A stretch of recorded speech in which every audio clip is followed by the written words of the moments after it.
faisait bien les choses. Les États-Unis d'Amérique ne seront plus unis. Ce sera choquant. Mais voilà ce qui va se passer. Ces États qui sont aujourd'hui unis ne le seront plus. Et nous devons cette bravoure-là au président actuel, Joe Biden.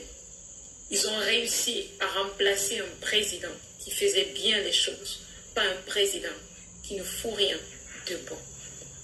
Oui, à chaque fois qu'on a le choix de Dieu quelque part, ça va vous paraître peut-être surprenant, mais Trump était le choix de Dieu. Ils ont choisi de le remplacer par quelqu'un qui ne connaît pas la différence entre sa main gauche et sa main droite. Toutes les décisions qu'il prend poussent le pays à la destruction.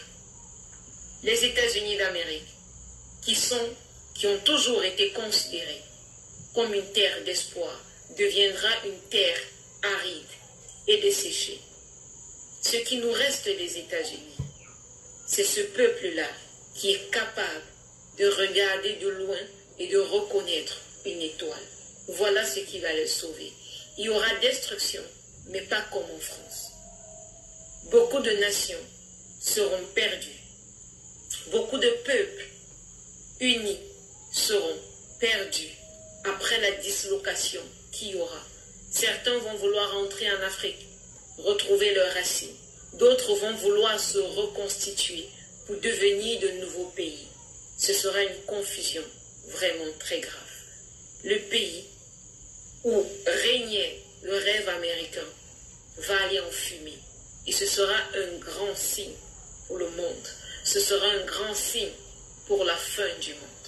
Vaquons à la prière. Il y a beaucoup de choses à dire sur les États-Unis d'Amérique. Vraiment beaucoup de choses à dire. Mais faites attention. Beaucoup de contrées, beaucoup d'États seront frappés. D'autres par l'eau, d'autres par le tremblement de terre, d'autres par le feu. Vaquez à la prière. Si vous êtes en Amérique, priez. Si vous avez l'intention d'aller en Amérique, priez. Parce que les jugements de Dieu sont en train de descendre sur la terre. La colère du Seigneur se lève. Les États-Unis ont misé sur le mauvais cheval. Ils pensaient que parce qu'ils étaient liés à Israël, ils devaient être épargnés de la colère de Dieu.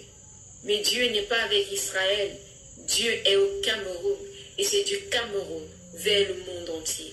J'ai vu les étoiles du drapeau des États-Unis tomber en lambeaux au sol. Certaines étoiles étaient mélangées à d'autres et d'autres étoiles étaient solitaires. Il y aura dislocation. Ça arrivera. Croyez-moi, ça arrivera. Le Saint-Esprit prévient les choses longtemps avant que ça n'arrive, afin qu'on sache que c'est le bras de l'Éternel qui a parlé, c'est son bras qui a agi. Mais nous pouvons anticiper, nous pouvons prier pour que la majeure partie de la population soit en sécurité. Il y aura un volcanisme terrible, vraiment terrible, aux États-Unis. Beaucoup de personnes vont mourir. Vaquons à la prière. C'est la fin du monde. Ne vous demandez pas pourquoi tout va mal. La Bible déclare que le salaire du péché, c'est la mort. On a passé le temps à vivre dans le péché, dans l'homosexualité, dans la débauche, dont ne soyons pas surpris que les calamités soient sur ces nations-là. Vaquons à la prière. Le trésor est la solution. Le trésor, c'est le refuge.